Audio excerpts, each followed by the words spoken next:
Assalamualaikum warahmatullahi wabarakatuh. Baik, selanjutnya penjelasan mengenai industri kaca di Indonesia. Kaca adalah suatu bahan cair yang diolah sedemikian rupa didapatkan dari beberapa proses kimia, fisika, dan biologi yang produknya berupa padatan. Salah satu bahan utama pembuatan kaca yaitu pasir silika. Industri kaca di Indonesia sendiri dibangun pada awal tahun 1970-an dan merupakan industri kaca yang menghasilkan produk setengah jadi atau industri hulu. Pada tahun 1980, industri ini mulai menjalankan proses produksi. Bahan utama dan bahan penunjang pembuatan kaca.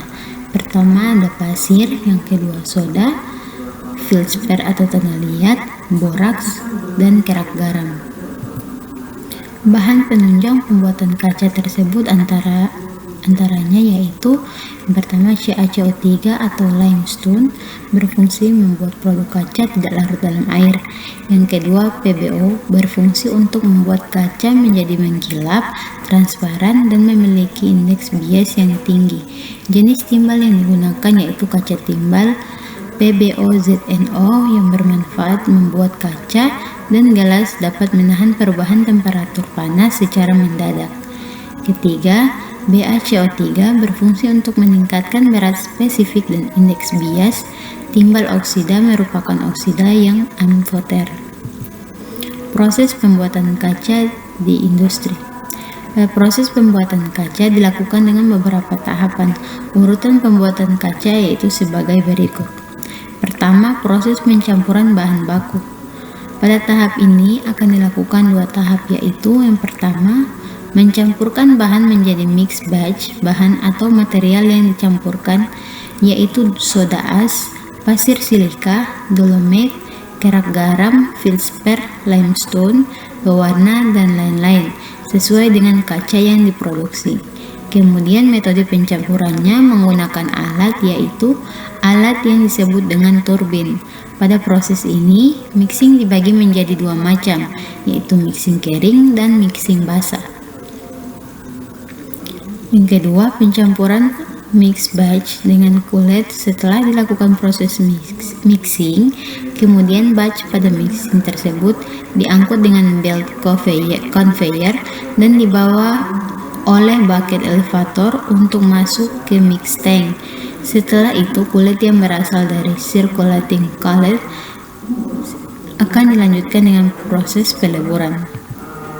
Yang kedua, proses peleburan atau melting. Pada proses ini, batch dan cullet akan bercampur secara homogen atau molten glass.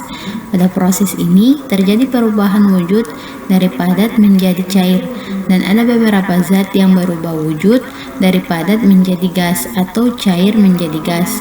Pada proses ini, terjadi proses endotermik atau membutuhkan panas. Karena pada proses melting diperlukan sejumlah panas energi untuk melebur batch dan cullet tersebut, di mana energi ini berasal dari pembakaran natural oleh molten. Yang ketiga, proses pembentukan kaca atau drawing. Setelah kaca dilebur, selanjutnya yaitu proses pencetakan, yaitu proses menciptakan molten glass menjadi lembaran kaca dari melting. Pada proses ini, kaca ketebalan serta lebar kaca dapat diatur sesuai kebutuhan. Secara alami, jika molten glass dimasukkan ke permukaan yang rata, maka secara otomatis dia akan menjadi molten glass yang elastis, yang membuat kaca mudah dibentuk dan dapat ditarik. Dalam proses pembentukan kaca dipakai beberapa aksesoris, di antaranya yang pertama, arol atau merupakan alat utama yang digunakan dalam membuat kaca, di mana dalam hal ini berfungsi untuk memperbesar ukuran ribbon. Yang kedua, kamera pemonitor dan periskop. Yang ketiga, carbon fender. Keempat, carbon excitation tile atau CET. Selanjutnya, pengelolaan limbah industri kaca. Limbah kaca sendiri dapat ditemukan dalam bentuk pecahan botol kaca, piring kaca, gelas kaca, pecahan kaca, lembaran, dan sebagainya. Dari hasil penamatan dari 26 kota besar di Indonesia dapat menghasilkan 38,5 juta ton per tahunnya. dan dari jumlah tersebut 0,7 juta ton sampah merupakan sampah kaca. Dari data tersebut diketahui bahwa pemanfaatan limbah kaca di Indonesia belum maksimal dilakukan karena selama ini limbah kaca hanya digunakan sebagai bahan baku kerajinan tanpa diolah menjadi produk lainnya.